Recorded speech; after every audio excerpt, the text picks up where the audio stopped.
today. Welcome. We are joined by not only just Chandler and Lauren, but we are welcoming back our royal historian, Andrew Hansen. Hi, Our guys. royal correspondent. Ugh.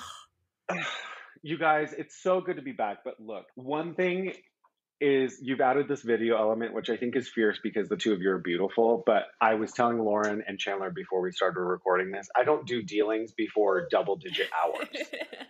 So I'm like, glasses. I'm like, can I stay back here? I'm like, I'm feeling a little puffed. I think that is rich coming from someone who has the glassiest skin, glassier than mine, glassier than Lauren's, glassier than anyone I frankly know, glassier than Gibson's. Sorry, Gib. So Andrew, I don't feel bad for you, okay? Shh, it's shiny, but it's puffy. That's the problem. It's the morning. Chandler, you're not allowed to be self-deprecating on behalf of other people. Like, it's better than hers. You mean I can't, like, insult other people, like, while I'm complimenting somebody else? Exactly. Okay, good note. No, just kidding. Andrew has the best skin of all time, but he's not here for skin advice. He's here to dig into all things Meghan Markle, Harry, not Hamlin, Harry Windsor, Prince Harry, and Oprah. I can't speak to Harry Hamlin at all. Let's dig into the Harry of the hour. Okay, here's my first question I want to start off with. Andrew, how shocked were you when you found out that Harry and Meghan were sitting down with Oprah and not the pop apologists?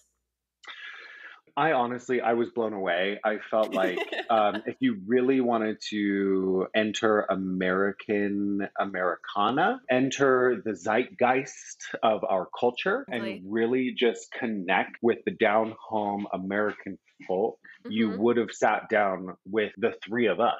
And I don't understand how people connect with Oprah. I don't understand how she's relatable to anybody. That just is really confusing to me.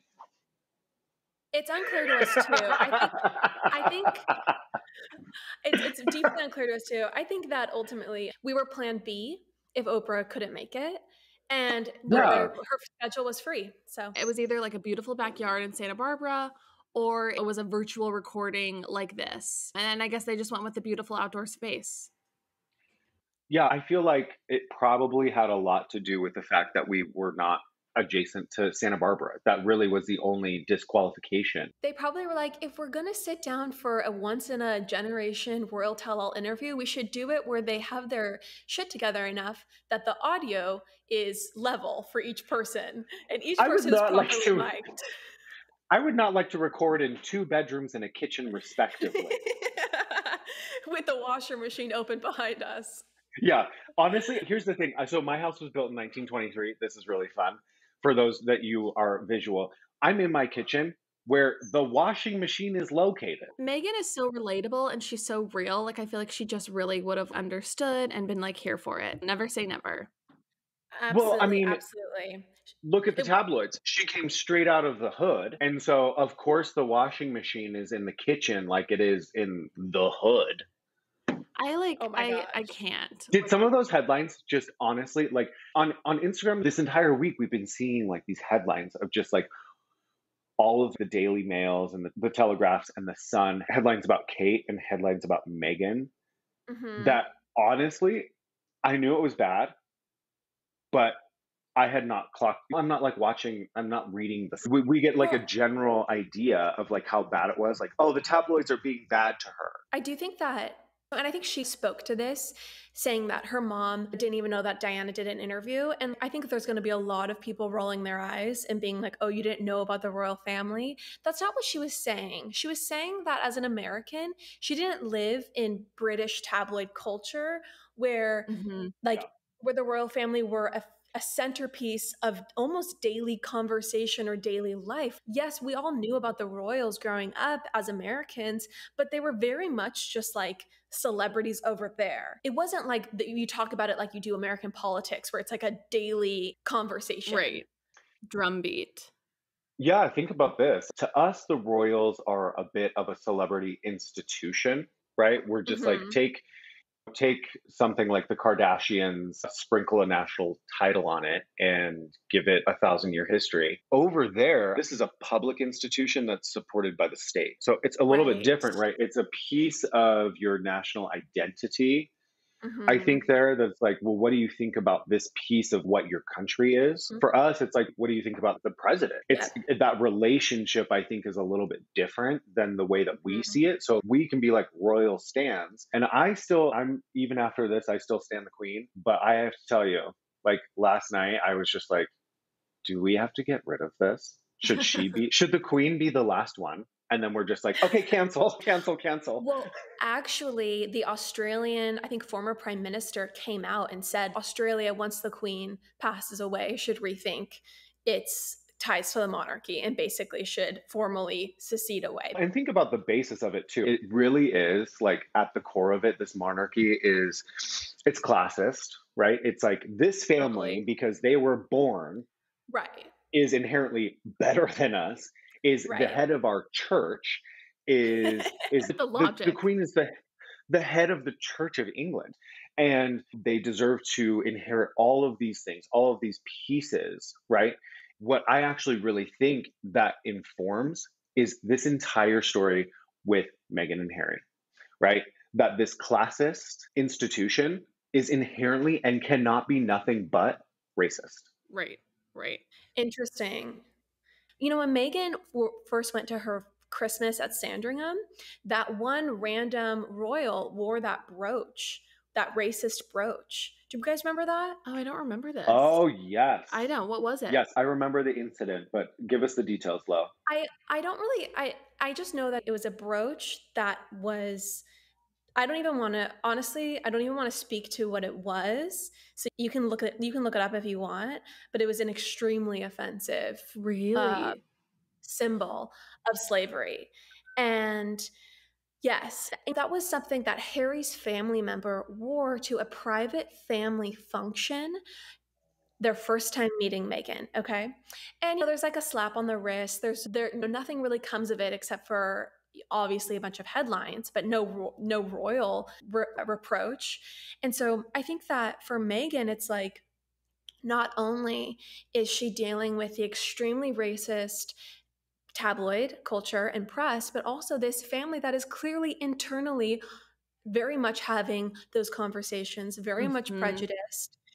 And the fact that and I think this is what was so important, is she said, the title, I don't think to Meghan, she really cares about her son being called a prince. If anything, that's like, she's an American. She doesn't have that same attachment to those statuses, but it's about Yeah. like, imagine your child being told, oh, you're not as good as the other children in this family who are given titles. We're going to make you feel inadequate. And the thing is that the queen made an exception for Charlotte and now I'm forgetting the little boy, whatever the hell. The little boy that will be king one day. The queen Not made an exception for those grandchildren, and she wasn't going to make that same exception for Archie. Mm-hmm. right. And Right. what blew me away was that it came down to that they were like, we don't really care. Like you don't have to call him Prince. We're fine with that. But we've been like Harry said, I was born into this. Like Mm-hmm. I didn't get to choose to be in this extremely high profile position, and we have to have security. That's not an option for us. Like to Right. not have security guards around. And that Meghan saying like,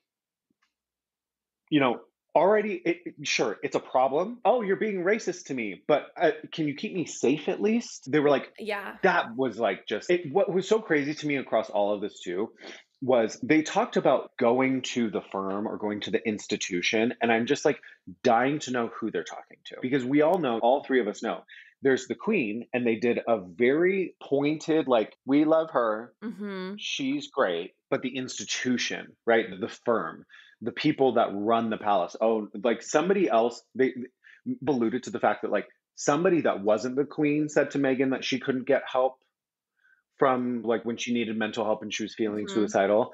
Somebody else that wasn't the queen was saying these things to Harry, and they're all awful. But ultimately, the other thing that's really difficult is that Stan the queen, like she's great, but she's responsible, right? There's this institution that is totally enveloped around her.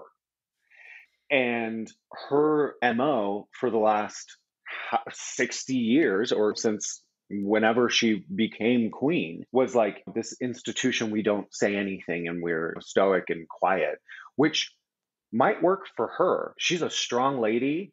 She hasn't fought depression, anxiety, all of those things. Like, she seems like she is just bulletproof as a person.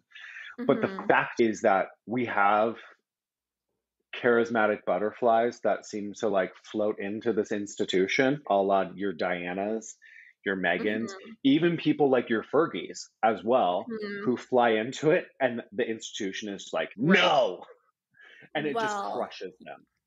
yeah, there's so much to unpack there. And I have a million things that I want to come back with and talk about because I think jealousy amongst this, like the top royals, is a huge issue. Hmm. And that obviously led to Diana's demise. But Yeah. and I have so much to say, but Chandler, you only have so much time with us here.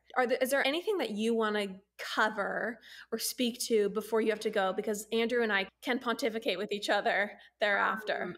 Okay, Chandler, I have a question for you. Really, this interview was one, incredible, two, explosive, three, beautiful, stunning, all of the things. I lived for this interview. But really, at the front of the interview with Meghan, that's where I feel like I got a lot of the juicy meat. And I Right. want to ask you about two things. So the first is, so I'm going to ask you both questions, you answer them.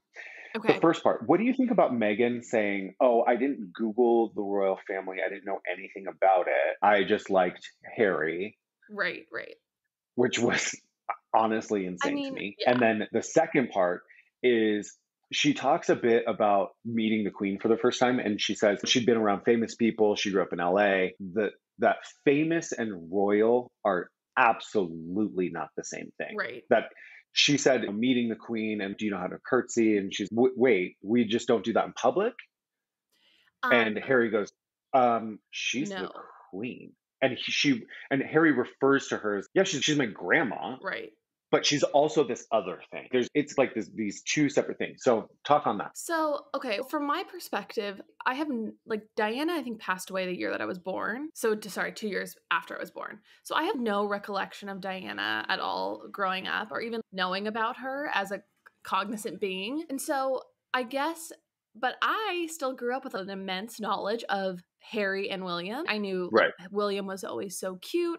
I actually developed a lust for Harry in my later years, and like I think it was maybe his like raunchy like party boy phase that really spoke to me. Like I was really into, like I just was like, oh, Harry's a good time. Harry's like the fun one, and like William just seemed Oh, a little button always. up. So all that is to say, I'm younger than Meghan, and there is no way that she did not Google Harry or had not known about him, had not seen him in the press. Like I remember him being like splattered across like people and us, like when he was dating that like blonde girl, when he like his Vegas spree. So there's no possible way that she did not Google him or she did not have an actual knowledge of his play in the public eye. So I don't buy that at all. I actually felt that that part was one of the more annoying parts, in addition to her bringing up Disney movies again and bringing up The Little Mermaid. Like that part to me, that's when I was like, I She want to turn this finds off. her voice. She gets her I love voice back. wrestling. I like Stan. For the record, I like Meghan. I'm not anti Meghan or Team Kate or anything. I really No. enjoyed this interview and thought that it was like wonderful and vulnerable. But there were moments where I was like, oh girl, we would not be friends. I'm happy for you. I want your mental health to be good, but we would not be like pals. I noticed at the end, that there was, I detected the kind of the theatricality of this, and the pointed strategy of Yeah. this interview towards the end, when Harry's talking and you hear in the background, she goes, yeah, yeah. There was just And like it's like, there were bits I of totally her. disagree. I totally disagree. really? When she was like, she sounded like she was in so much pain and she was just like affirming his like testimony to like his family's egregious actions. I don't think she was contrived the Yeah. entire time. I just think there were moments where I was like, I cringed a little bit. It was mainly when she said, and I like to rescue things. Like Yeah, that part was a little there were cringe just for like some sure. moments where I was just like, okay, okay. We get it. You love But charity work. So do I. to Lauren's point, though, I really do. I think that we all should stand and applaud the fact that somebody of this caliber of profile is standing up and saying, I didn't want to be alive. I thought Totally. that is not easy. And what I really also liked is that she said, it takes so much courage to say that out loud. Anybody that's in that position, and it's awful and it's endemic in all of our society today. There are so many people that feel powerless and they don't feel like they want to continue living. It's a huge problem in our society. So I want to stand up and applaud the way that she addressed that mental health issue and how difficult it was. And also Harry, and we didn't really know what to do right at the beginning. And the steps that they've taken, they're like, we would have totally stayed had we gotten the help that we Right. needed. Right. They were like, make no mistake, we didn't really have a problem with the institution Yeah. itself, but this was about continuing to be alive. And I thought it was great that Harry just made the direct parallel. Like,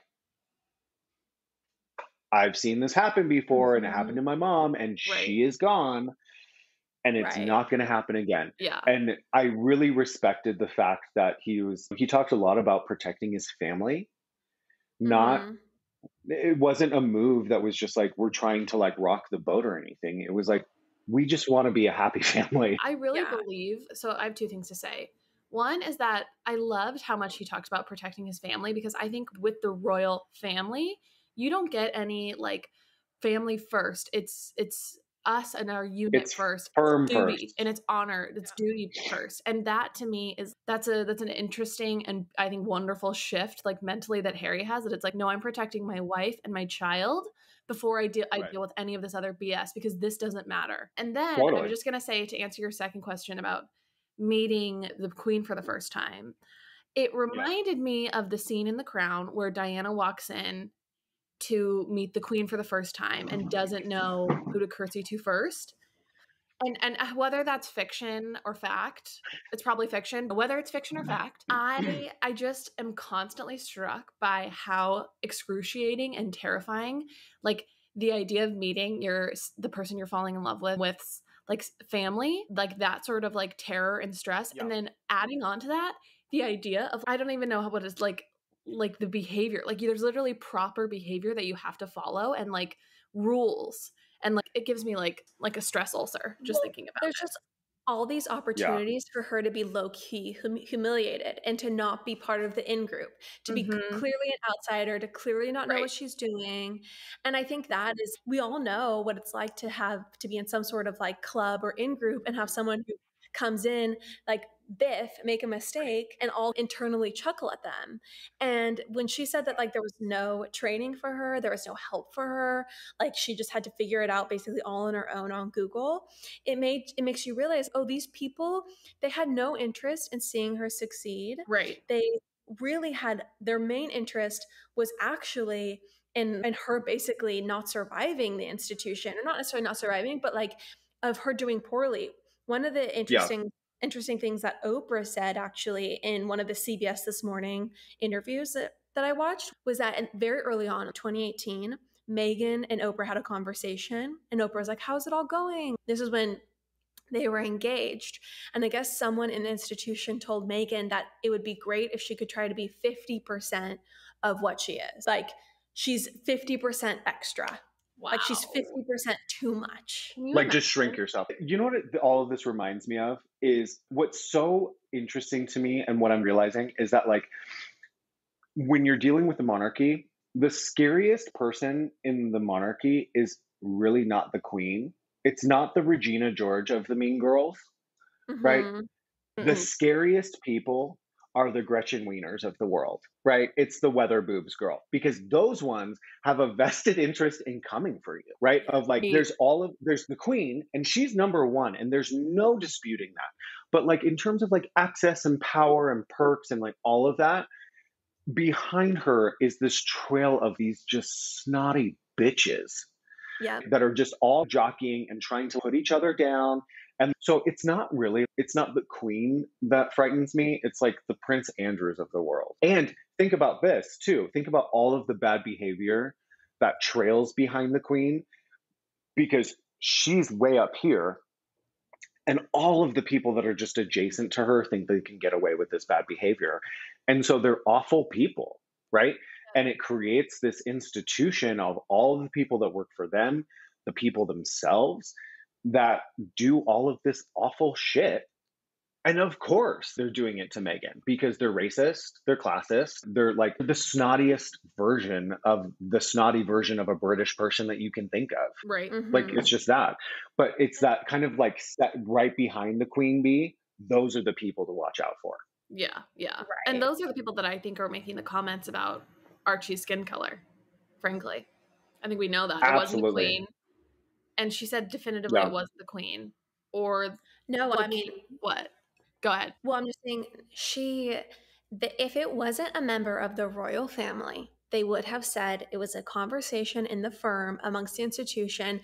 No member of the royal family had the discussion. It was absolutely a member of the royal family who had that conversation. Yep. And I Mhm. will say that to protect the future monarchs, they would have said if it wasn't Prince Charles, then they would have said it. So I'm my by deduction, also by Ah. She generation, did a like she Mhm. did a guess who. It does it's it really see it can only be Kate, Charles, or William. Okay, and who of all of those is going to be the most racist? It's Mhm. 100% going to be Charles. So Prince Charles said it allegedly. I'm breaking the news. All She right. is breaking the news. You heard it here first. Oprah couldn't get to the bottom of No, this, she couldn't. but Lauren and Chandler and Andrew did. Step And so aside, Oprah. we just want to express our gratitude to everybody for giving us the opportunity to break this news to Right. you that it was Prince Charles. Right. If you want more groundbreaking journalism, look into our Patreon. It's just Give us a simple fee give us a every month. 5-star review. You Well, know, I mean, I'm ready yeah. to become a permanent pop apologist. You know, I will. Well. He can say well as the rest of us. Truly. I think that is a really great read, Lauren. I think that it probably was. And when you look at also how he is describing his current relationship with him, that there's a lot of hurt there. Right. Probably Exactly. something along those lines. I have another point. Great insight. I have another point that I want to bring up before I have to peel off. Sorry. I have another this is what I deal with all day. Before you get in that race car that just drove away. Um, I have another point I want to bring up before I have to run. How did you guys feel? Because I think the opinions about this are differing. And by differing, and Courtney and I have a different opinion on this. And so I'm curious about both of your thoughts. How did you feel about them talking about how they weren't going to get paid anymore? And did it stir any feelings? You're so privileged. Of course, you were going to have enough money. It's not like you were going to be destitute by any means. What were both of your takes on that? For my take, what they were saying is, hey, the life like Princess Eugenie leads, where she gets a salary and she's a member of the royal family that works for the queen when called upon, but she's not a senior working royal out there hitting the ribbon cutting ceremonies every day. Like, I think that they were saying, we want to be like that. We want to be adjacent. We want to maybe take a breather in another area of the Commonwealth, in another country, but we want to fulfill a profile that already exists that other family members also enjoy. And so I think, of course, there's an issue of entitlement. In any family, if you think that just because you're a member of that family, you should get money, of course that means you're entitled. However, you have to also think about if you're a member of that family and all the other members they get a certain amount based on a certain amount of activities or engagement, you would just think that the rules would apply to everyone. And it seemed like the rules were continually being reshaped to punish Harry and Meghan, and specifically in that situation. Absolutely. Yeah, it's the thing that is incredibly crazy to me. This was one of the bigger revelations of that interview for me was they said, look, we weren't giving up. We did not want to Right. pull this cord, and we weren't planning on coming to, Mhm. like, our master plan was not to escape to Montecito. It Right, was, exactly. there are people in our family that have this job, like Eugenie, that do this. They are non-senior members, and there's plenty of them. And we were doing this because we wanted to survive. It was like Right. the media was being so awful. And I think it should be noted too The media coverage of them in the UK is so bad and so Mm-hmm. awful. And I think it should be noted that most of the media in the UK that is doing all of this awful stuff is controlled by Rupert Murdoch. And these are the same people that in 2011 were hacking. Do you remember like the phone hacking scandal? We talked about this briefly in the episode that I was on With before like about Kate's. how awful. Yeah, they're like hacking the phones, but they also like hacked the phone of a girl that was murdered. Like a schoolgirl was murdered and they like hacked her cell phone to get what were her last text messages Ugh, before she was murdered. Like just really awful things. harrowing. And these people that go out and Wow. get that information were also connected to just like crime syndicates, they're gangsters. Like it really is. There's this whole network of bad behavior in the media that is paid off and Right. Mm-hmm. tolerated and whatever. Really quick, you think about how there were photographers at the scene of Diana's death trying to take photos of like literally her body.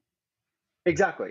And so when you think about Harry's relationship with the media, knowing what had happened to his mother and that there were people there that might have been able to help but didn't, but were trying to get the photo, and how awful they've treated Meghan, like all of that combo, they're like, okay, we need to take a step back to protect ourselves physically of like and emotionally, mentally. Yeah, I don't want to be alive anymore. Could we just do a downgrade? Could we just do what they Right. do? And the institution throwing the book at them and punishing them Mm-hmm. in Well, my rewriting the book at mind, them.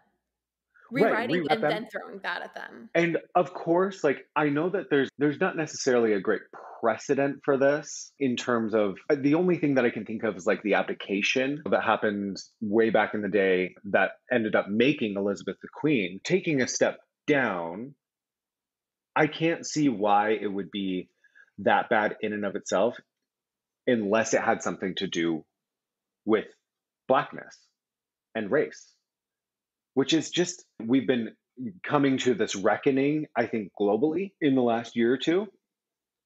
It's insane to me. I think there's definitely that piece of it, 100%. But I think there's also a piece of it that goes back to the jealousy. And I think that Princess Mm, Diana, there was no racial issue there, but they treated her just as poorly. And the family basically drove her to suicidal attempts. And so I think that there's both things at play. And that was one of the things that really stood out and struck me in the interview was when he said they saw how well she did in Australia and they got jealous. They didn't want her stealing the shine, the Mm. sparkle, rather than yeah, having because here's the thing, like Meghan Markle, as a woman of color, as an incredibly compassionate, caring person, she only adds to the monarchy's image. However, right. it's kind of like, well, I'd rather have less of a good image and have the glory than have the whole thing be strengthened and become Right. maybe a best player. And that's Yeah, something that I'm sure it was a combination of, honestly, Charles, Will, and Kate. I think that Will, Kate, and Charles, they all want the spotlight and they all want all the positive press. And seeing basically a new star emerge in the family threatened their egos. Ugh. yeah. I mean, she is stunning. Also, just as an aside, she's just sitting there and she's pregnant and she's wearing that dress and she's just like stunningly beautiful. She's Oh my so gosh, she pretty. is She's so so pretty. gorgeous. It's hard to almost watch because she's so perfect looking. She Yeah. is, yeah. For the record, I did not like her dress.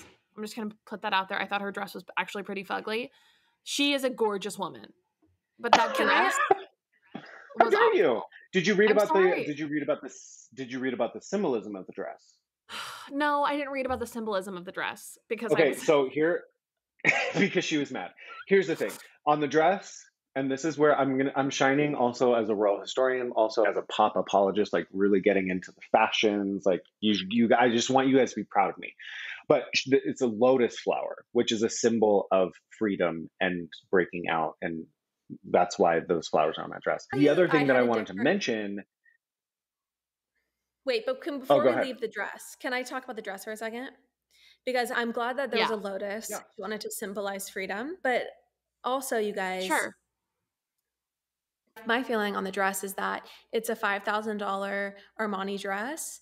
And I think it was also a statement of we left and we still have a life of luxury. That was a choice. She chose to wear a very expensive dress, and Mm. she could have gone a more down to earth route and a more not even understated, but just So like you really, actually feeding the chickens in. They're like chicken dress.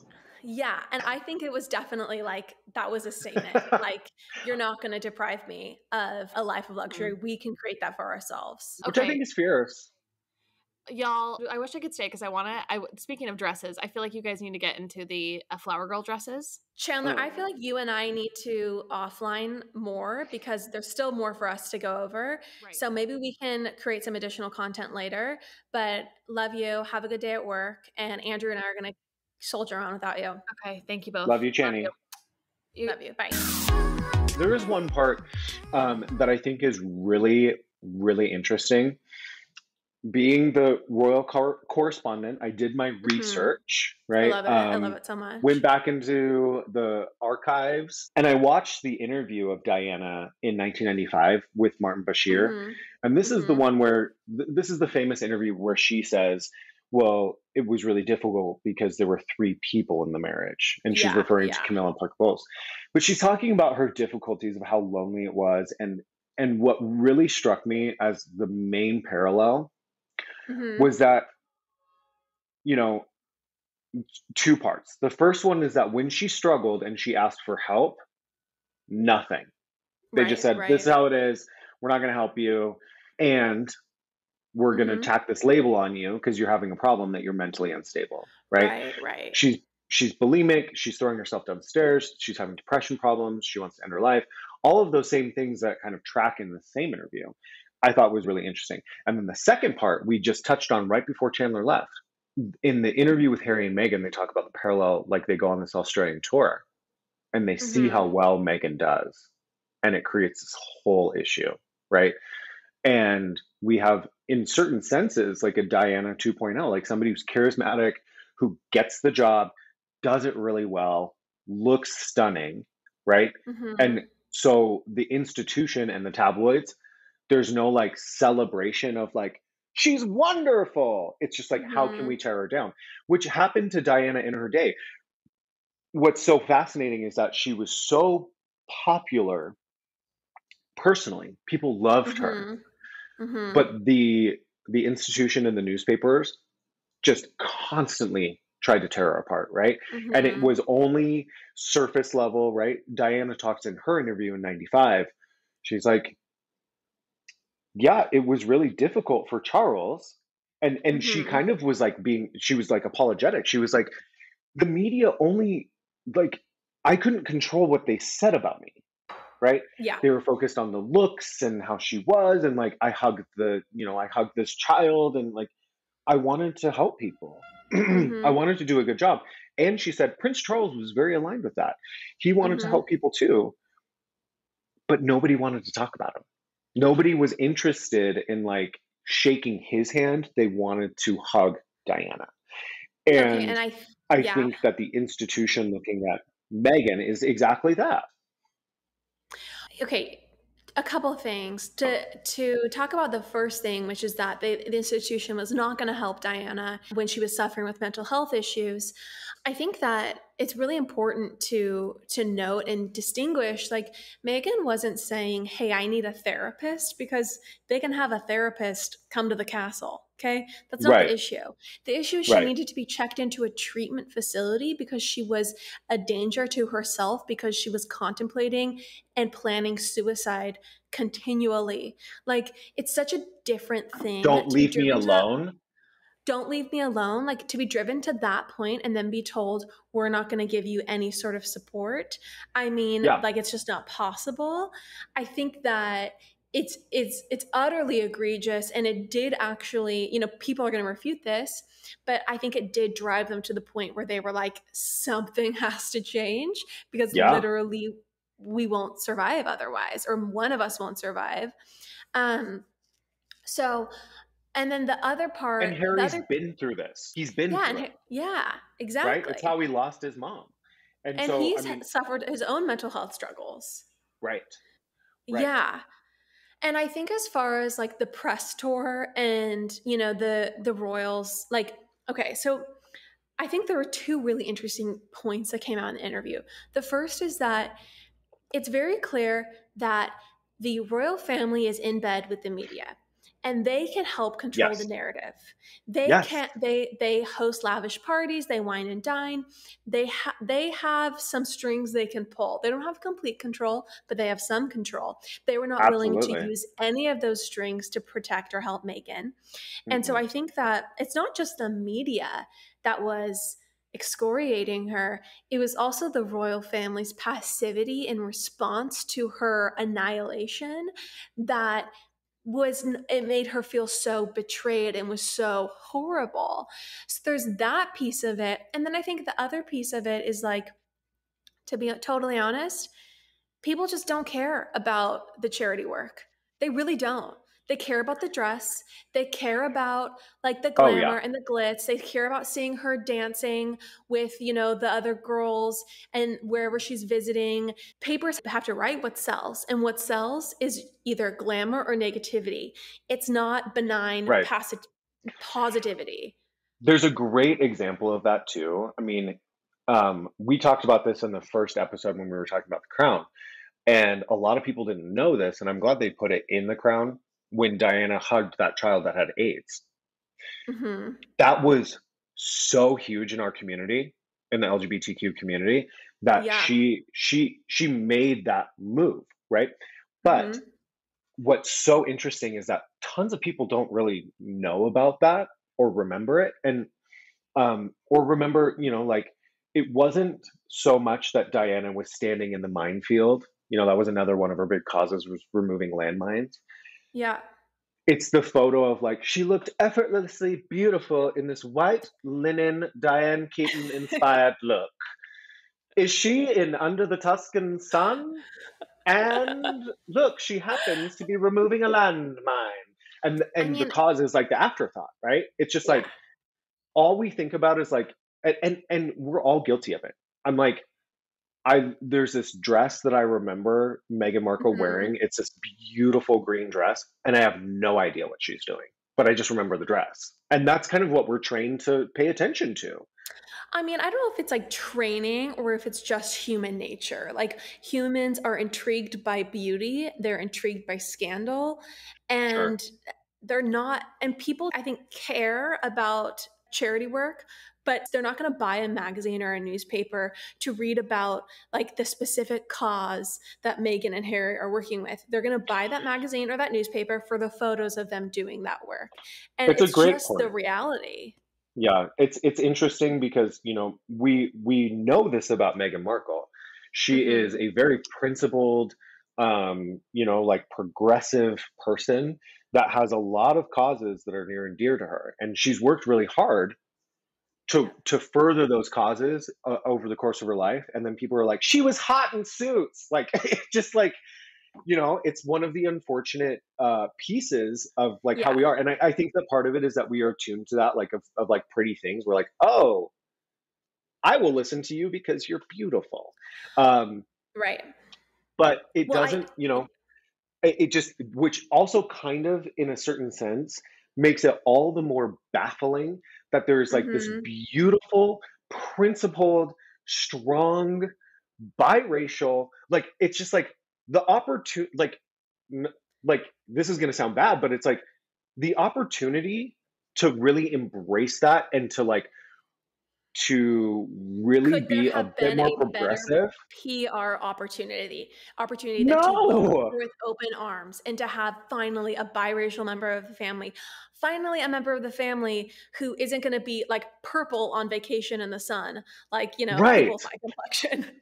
like, Right. like, Yeah, it's insane to me. Like, it really, really um, strikes at how deep rooted this problem really is yeah, when you look at somebody like Meghan Markle and people are like, it just highlights to me how insane it is at its very core to be racist in any way, shape, or form, I because think that's such it's a good just point. it's like we're talking about skin tones. Like, Right. It's very sad that that truly racist people actually exist. Like, yeah. and it's Well, and astonishing they do. that we allow those sentiments to be echoed by publishing pieces about them, right? That Right. we actually in our society will write about them and allow those voices to, to say something like that. The question that I want to ask you is like, what is your overall, like, do you think that we should continue to have a monarchy That's in a the good UK? question. To answer that question, you have to answer another, which is what's the purpose of the monarchy? And if the Yeah. purpose of the monarchy is to provide a like what it's the dignified form of government. Isn't that what it's called? Like there's the conventional government. I forget, but it's like there's the actual working parliament, and then Yeah. there's the dignified government. I remember this from The Crown, you guys. I think the pilot Okay. episode. That's where this knowledge comes from. But anyway, so if the purpose is to lend a dignified presence to government, I think that now we're on the heels of a family with a pedophile and Yep. serious racist internal issues in it. I don't think it's accomplishing those goals. So I It's think, not very yeah, dignified anymore. it's not very dignified. And Yeah. and these people don't seem very happy. So I personally think that it's a bureaucracy where people are really trying to keep their jobs and their power. And that is the most important thing in terms of upholding the monarchy. It's not even about the monarchy, it's about all the jobs and power that surround it. So I absolutely think that the monarchy it is outdated and it should be dissolved. I really believe Yeah. that. So I guess I'm going on the record. There it What do you is. think? Hot takes. Um, this interview really, it's so interesting. This is why I think interviews like this are so important. It's like, did the interview reveal anything that we really didn't suspect or kind of already know about the institution? Not really. Right. But it really just it kind of like cemented the fact that like it just like lended this humanity to like this is our story, and really these were our motivations, which I really respected. And there was an article that I was reading last night. I'm going to read you a line from it, but this is Okay. this is something that I agree with to my core. um okay, it really is just this is kind of like the hot take. You can't turn a bottle of poison into a refreshing drink, no matter how much sugar you put into it. Yeah. And the context of that comment was like, oh, these revelations are coming out. We have to make the monarchy better, right? Mhm. But the problem is that the institution itself, at its very core, the premise of it is problematic, right? It has to do with, you know, classism, um, like the racism that obviously we're seeing right Yeah. now. And everybody, it's like what I was saying earlier about like the Mean Girls principle. It's like, okay, we really shouldn't be afraid of the Regina George. It's everybody that trails behind, right? And it's like Prince Charles, like time and time again, it just proves himself to be a jackass. It's like Yeah. I'm like the reason that I like stand the monarchy before is because the queen, we all Mhm. seem to like, she seems relatively untouchable, which is interesting given that like she's responsible for all of it and could say like, she apparently, swish and flick, she can just say like no Right, or right. yes, but she Well, says yeah. nothing. But and she's done that for a long time. It's been her strategy. And sometimes it works and a lot of times it doesn't. And where it really doesn't is when you have these like kind of flash in the pan type of people that actually do have a personality try to enter into the institution that is inherently without personality, right? you Mhm. you and I actually really don't know anything about the queen, right? Mhm.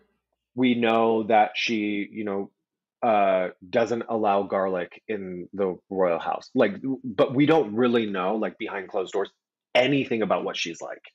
Mhm.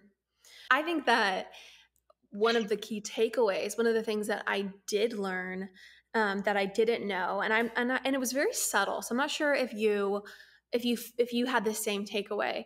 I Sure. watched the interview twice because I was so riveted, and I caught it the second time. But Mm. and I'm sorry, but this might have been in an unaired scene that I saw on CBS this morning. It's all kind of mixed together for me. But so I'm not sure if you even saw this.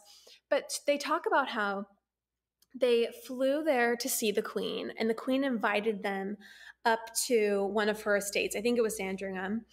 And they touched down and they got a note because she said, "Come have lunch, stay the night. It's a long drive. Let's have a visit." Okay. They touch down, the plane touches down, and they get word, "Oh, the Queen like sends her regards, but she has other engagements and won't be able to see you. Do not come." And and then Oprah says, so I think this was an interview. Oprah says, she does this thing where she like leans back in her seat and she's like, "Doesn't the Queen get to do what the Queen wants to do?" Like it was such a funny, amazing Oprah moment. Like only Oprah could talk to Prince Harry with this kind of body language. Right. But anyway, Right. Just like kind of like a yeah, totally. Like that's why Oprah is every woman. But then Harry basically just kind of looks at her, and like there's this silence that hangs in the air. Like I actually don't think that the Queen is in control and gets to do what mm, she wants to do. I think that it's the people around her that are really the ones in charge. I absolutely believe that because that's basically what Harry said, or said within so many words. Like, no, she doesn't get to. right. And you think and I think that they also made a point more than once in the interview to say, we have a great relationship. She's always been like so kind and so nice Yeah. to us. And, Megan's just like, she was wonderful to me and like shared that blanket on the train with me, like, here, come over here, Hmm. And I think that they were maybe saying two things with that, with mentioning those things. The first is that um, they talked a lot about the institution, right? And Yep. but then they also made these distinctions of like, but it's not her. Yeah. Yeah. And Exactly. that part Affirm. is that, yeah, right. And that part was so interesting to me because, in theory, we're supposed to Hmm. say, well, like, well, the queen's the queen and she's the one who calls the shots. And it seems like it's not really that way, right? It's like all of these Right. other people, like the people saying no to Megan's mental health, it's like in my mind after that interview, it's like, I don't think the queen even ever heard I probably agree. about that, I agree. that she was struggling. It was the people that are surrounding her in supposedly this attempt to like preserve the institution of the monarchy or whatever. And it's like what you've alluded to a couple of times is like these are self-interested people that want to keep their jobs. And the way that they keep their job is by protecting the queen, making sure she looks good, and then probably shoveling the controversy onto other people. And Exactly. That's why they what wanted an her to be the villain. what an easy target, right? Yep. It's just Yep. like, Exactly.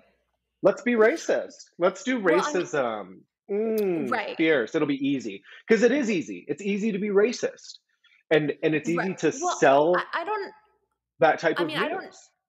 yeah, I mean, yeah, for sure. I mean, I think it was, again, I would say that Diana was treated, in the same horrible way. And Yeah. so I think it was a bundle of things. Um, but I want to think logistically, right? Like I think this is how these people have so much power. If you're the president of the United States, your day Yeah. is packed. Like every Yeah. 10 minutes is fiercely scheduled.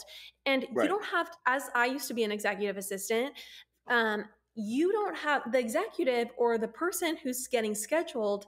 There's a reason someone else is doing their calendar. There's a reason someone else is handling the minutia because they literally don't have time to breathe because Right. they're just going from thing to thing and operating and executing. And I think that's the thing with the queen. The queen is like, there's no direct line where she can just call the queen at that time There was no Right. direct line where she can just call the queen. There always is an intermediary. So by controlling access, these people have so much power, and they're able to, first of all, shield the queen from even knowing all of this is going on. And Right. second of all, create so much harm around Be her. be the determining factor, be the decision maker. Because if you're the Exactly. gatekeeper, you're basically the decision maker, right? You are the one in Like power. a lot of those people that are around the queen have been doing this for decades, right? So they have built up over the years. They have this experience and this, like, I think it's an inherent, like, almost weakness that they think Hmm. is a strength of, like, I've been doing this for a long time around this institution that is so old, but also not really realizing that, like, everything in the last probably 15 years with our access to the internet, the way that we consume news, everything has totally changed. And so they're like these dinosaurs that are like, no, that would look this way. And I really Yeah. liked the fact that, like, you know, Megan brought up the fact that, like, oh no, it's not like, oh, what this looks like, how was that actually? That's all of it. Yeah. None of this, none Totally. of anything that you see from us in that royal family is anything based in reality. It is Hmm. all posed, Artifice. Yeah. artifice. It's just not real, right? Right. Because the entire obsession is, what would this look like, or what is this going to look like to the public? Yep. It's not what is, Yep. it's what will it look like. One And of for mhm. somebody in a mental health crisis, right? Like, I know a lot of people that have gone through it. I've gone through, mental health struggles.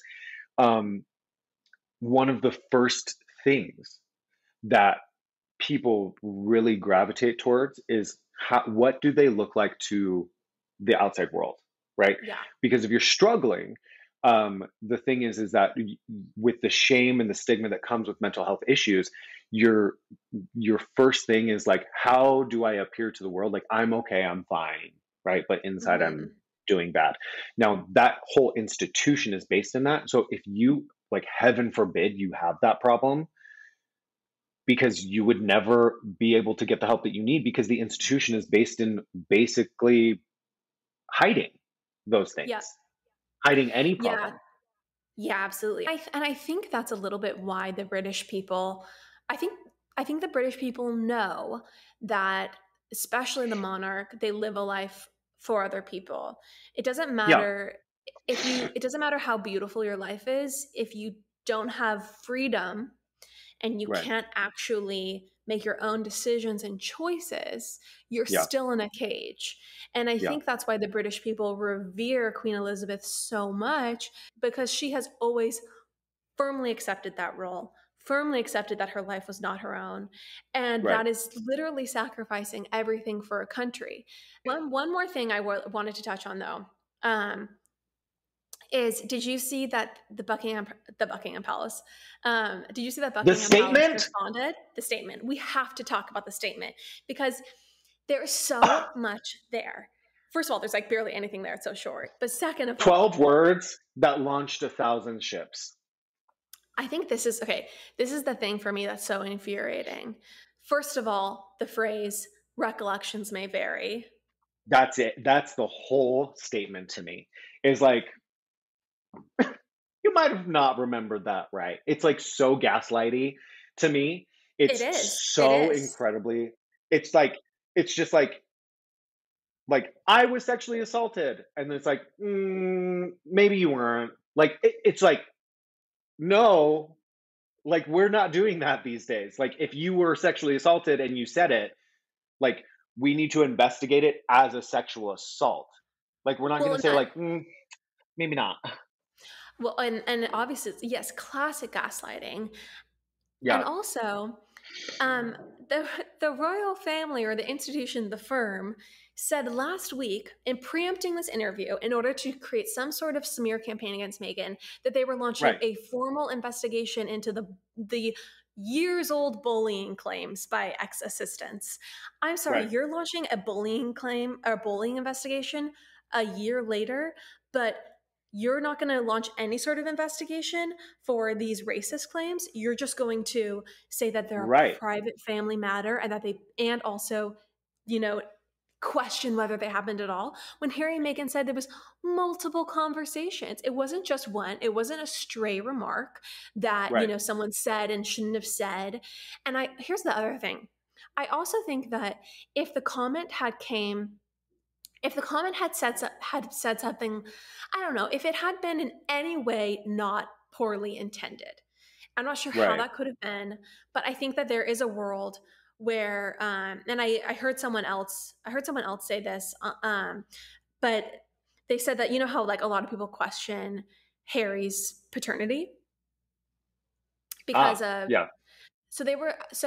I forget what podcast I was listening to, but someone said that they basically made the connection of like, maybe they were just questioning like, if they're going to have to deal with another paternity scandal.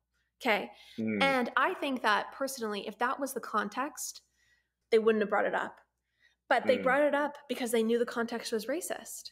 Right. Like the context wasn't in any way excusable or able to be rationalized, and it happened Right. multiple times.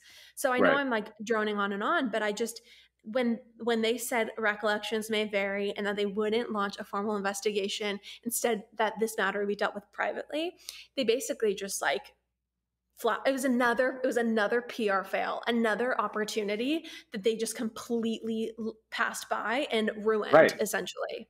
Right. I mean, what could be better than like, wow, you know, we support Harry and Meghan. We understand better like what their situation is and more of their decision. We wish them the best and we love them, and we really need to like take a moment to reckon with making sure that our family moving forward is not racist. It'd just be like, and people would be like, perfect, right? Totally. But Like instead, they say, yeah, a deep we need to reckoning. have a deep examination within our family of our beliefs, of how we can do better, of how we can learn, of how we can do the work. I mean, to be honest, this is a And very right easy now, statement to write that you don't even have to write. especially right now, right? Yeah. Like right now, in the context of our greater society, I think Western society generally, it's never been a better time to say, I'm doing like, okay, vibe check. Like, have I been racist in the past? Have I taken racist action? Do I have racist biases? Yes. Mm-hmm. And as a white person or a white family in an immense, I mean, the privilege is just like it's the Doesn't pinnacle get of more. privilege. Yeah. There's no more privileged person than the British royal family. Like I don't Right. there's nothing more. It's like, are you the Queen of England? Yeah. And the opportunity right now for all of us is to say, yeah, we need to take a look at like our past actions, where we're at, commit to do better, and say like, I'm sorry that I was this and I want to do better.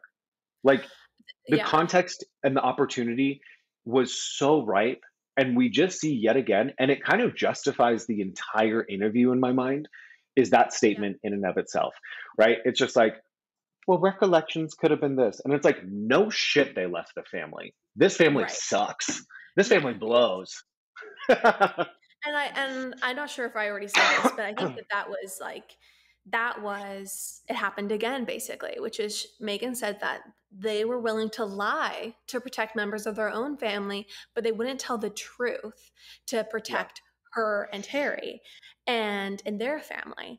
And right, that was happened in the statement. I mean, obviously, by saying that recollections may vary, that's basically saying that that didn't go down like that, that didn't happen, and we're going to lie about that. We're going to right, create that false narrative to protect ourselves and right. to gaslight you. And I think the really interesting point that you brought up earlier on in this like groundbreaking interview between us and Chandler Mm-hmm. earlier. So like this is like Harry and Meghan 2.0. Like this is Exactly. our The world moment. is waiting. The world is waiting with bated breath to hear a homosexual and his two best friends to talk about royal matters. Um, the thing that really I think it highlights again is the point that you made that um, who are the people that are probably the most motivated to make sure that the royal family continues to be the royal family, and it's Prince Charles, who is honestly public enemy number one in my mind now, and Totally. William and Kate, right? Yeah. It's just like because the entire thing, we talked about this on our Crown episode, the entire purpose of the monarchy at this point is to ensure that the monarchy continues, right? That they continue to be royal. And the only reason that they are royal is because they say they are, right? So yeah, okay, I'm going to push back on that though. I'm actually going to disagree. I think that they I actually said your are. own statement back to you. I don't think I said that. Maybe I did. Maybe I've early onset amnesia or whatever. But I Okay. think you're like, you literally, that was what you said. I think that the people that benefit from the monarchy the most are the courtiers and the institution, and The not people around it. because those people get it all. They get access to the Right. world's most intriguing family. They get all this power, they get wealth, but then they also get freedom. They can go vacation and do whatever they want. There's no optics when it comes to their lives. And like Harry said, Right. like these people are trapped. They're like in a cage. And so I think that the people who are most intent on it surviving are not even necessarily The the royals royals themselves. themselves. It's the That's a people good point. whose Yeah. cushy jobs depend on it, It's you kind of, know? yeah. Yeah, it's like all of the royals. I'm sorry to like use this Mean Girls analogy like three times, but it's like all the royals are like the Regina Georges, and then Yeah, everybody around them is like the Gretchen Wieners and what's her face, like around them, just being like my entire existence depends on this person above me remaining the most popular, and so I will do anything right to make sure that that person still remains in their place so that I can enjoy my place, right? And so exactly. it's so I definitely do see that, but also not to like because I agree with you on that point, but I also do believe that we look at the actions that like the thing is like uh Prince Charles still cut him off, right? He still made that decision. So Right. there are You're pieces right. of it there are pieces of it where I see like the punitive, or like the Kate, like who made who cry, right? Mhm. Like that Kate actually was the one that made Meghan cry, and then the media just totally flipped it, and like you Right. know, and that Kate could have just said, "No, that didn't happen. I actually didn't. I made a mistake," and like these people still have the means to speak up to a certain extent. Yeah. I mean, they probably get their interviews chosen for them, but Mhm. once they sit in front of the camera, like they can say, like, "Oh yeah, no, that didn't happen," or whatever. And I wonder Right. how much power those handlers have in like censoring them. But Yeah. I still think there's a piece of it, right? Where it's like Prince Charles could have No, said, "Yeah, I support you. We're keeping you in the family." And the interesting thing is that so Prince Harry and Meghan were cut off from the sovereign grant when they stepped down, which is totally fine, right? That's the sovereign grant is the money that the British taxpayers pay that supports the monarchy. It's something about $100 million a year, which in the whole economy isn't a ton because right. the royal family generates like they generate the royal family generates a lot of money. That also, Mhm. but what Prince Harry was cut off from was not the sovereign fund or the sovereign trust or whatever it's called. He was cut off from Prince Charles's personal um, funding of their lifestyle, which accounted for 95% of their expenses. 95% of their expenses gone. Really? Yes, of his because what Prince Charles owns personally, it's really interesting the way that this works, but there's crown property, which is like property of the crown, which is Mhm. just whoever the monarch is. So castles, there's some things like this, but then there's also personal property of the Windsor family, and personal property of like Prince Charles and stuff that he's been given or inherited or whatever, that property is much more valuable. So Mm-hmm. the Windsor family, essentially, they go, well, we own all of this stuff and we will rent it to the royal family. It's so weird how they structure this stuff. But, like a castle, like Sandringham is owned by Queen Elizabeth. It's hers. It's not Yeah. anybody else's. It's not the Right. crown's, right? Buckingham Right. Palace is like property of the crown. Like she can't like sell that. But like all of Right. her other castles are hers. But she can So charge the monarchy or she can charge the sovereign grant rent for renting it essentially, to yeah, the there's for just use all of the of royal these. family. Yeah. So there's just all of this really interesting like property that's Yeah. involved with the crown and the family. So, Harry was not really being supported so much by the government and the crown as much as his dad's personal estate and his property. And he Mm-hmm. cut him off from that, which was providing 95% of their total expenses. And so Yeah. getting cut off from that, then that's when he said, well, I dipped into what my mother left me. And when his mom died, her personal property, she left him $10 million, which he probably never had to spend. It just was like just chilling over here. And that's what Right. they've been using at Can the I beginning of their like new life to finance Right. it to like start all of their new ventures. Yeah, it's interesting. And just to get into the financial part of it, I find it interesting that they chose such a lavish home, essentially, in Yeah. Montecito. And like it on some level, 10 million is a lot of money, but it's not enough to fund their current lifestyle. And those No. Netflix deals and all of that, they get paid out over time. And so I am very curious how the money side of it works because it Yeah. it does seem like they're spending as much as literally possible, and it almost seemed like they immediately chose a pretty unsustainable lifestyle, I would lifestyle. imagine, yeah, I would imagine at that level, right? If you're like, I'm Prince Harry, can I have a Yeah. credit card, please? Like, I'm pretty sure that they're going to be like, what do you want? Like, So you think I'm they could sure that just there's get as probably much some like, credit as they needed? yeah, I'm sure there's probably like some very like front loading like debt financing. Like Yeah. you think about like your access to power and money only increases with the more power and money that you have, It's true. right? It's true. So it's like you think about the concept of um, like it's like Sky Club access, right? Like you're flying Yeah. Delta and you're at the airport.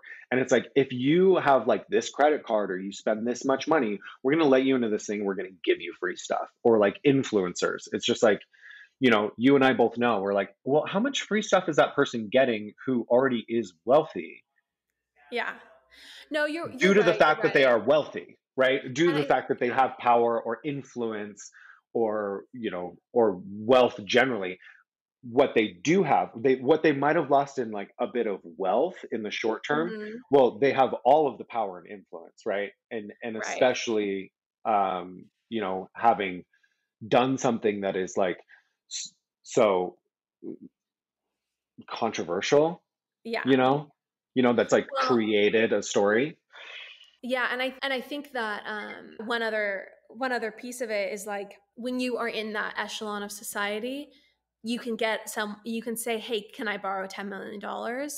I'll pay you Yeah, back next year.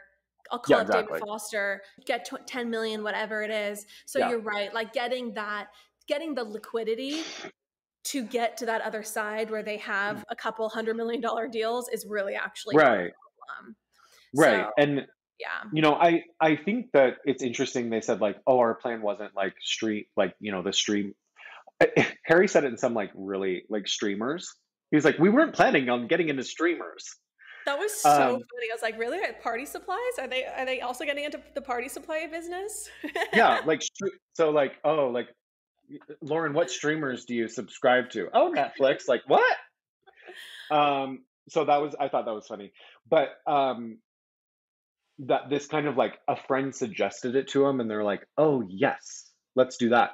I am interested to see kind of what type. They had said their purpose was to like give a voice to the voiceless and to tell stories that aren't necessarily heard.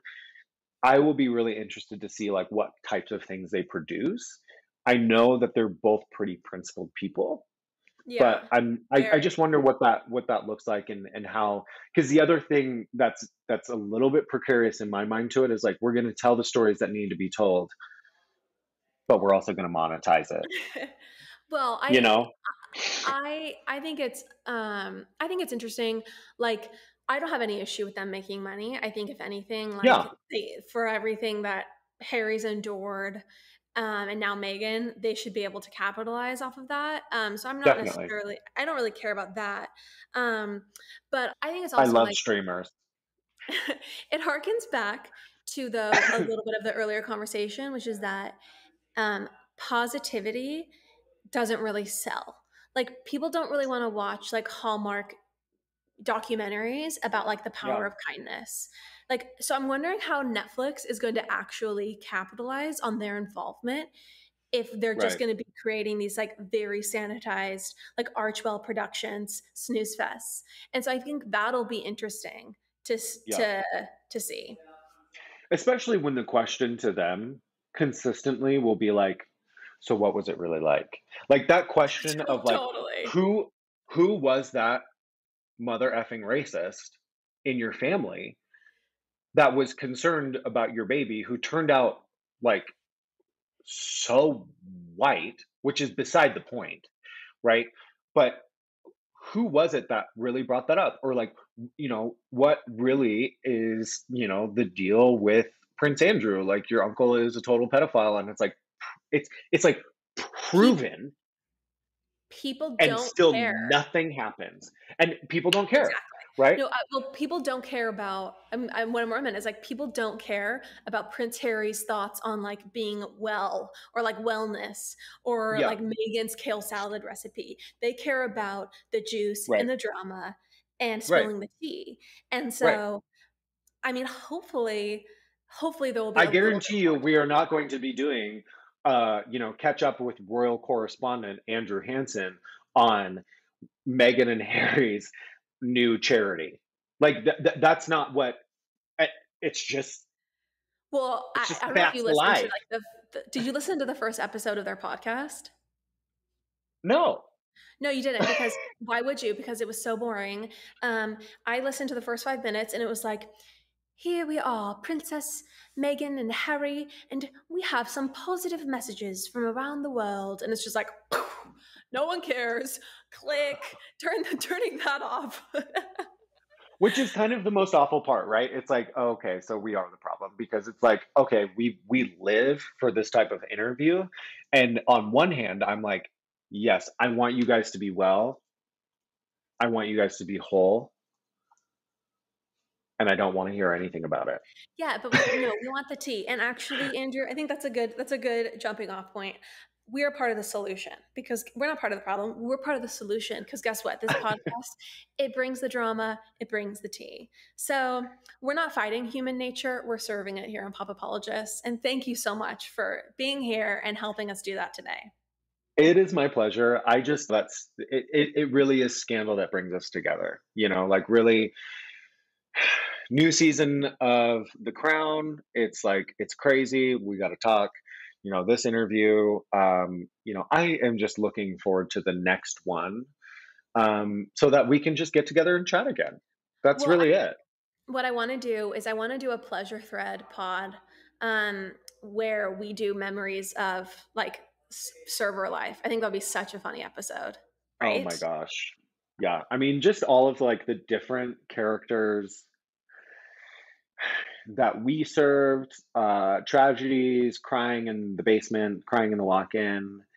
We can talk Um, you about the know, incredible work ethic Lee has. I mean, there's just going to be a lot that we can get into. like Lee not showing up to work on time once, like not That's one time. We don't love not her because she's on time. exactly. Anyway, I think that'd be such a fun episode. So we're definitely going to have you back. Thank you so much Okay. for doing this. Love you forever. You're Yes. not going to have to wait till Love the you next season too. of The Crown. And Okay. have a good day. And I'm ready. I'm ready when you are. And you have the greatest day too. Thank you so much. It was so fun. Oh, thanks, Andrew. Love you.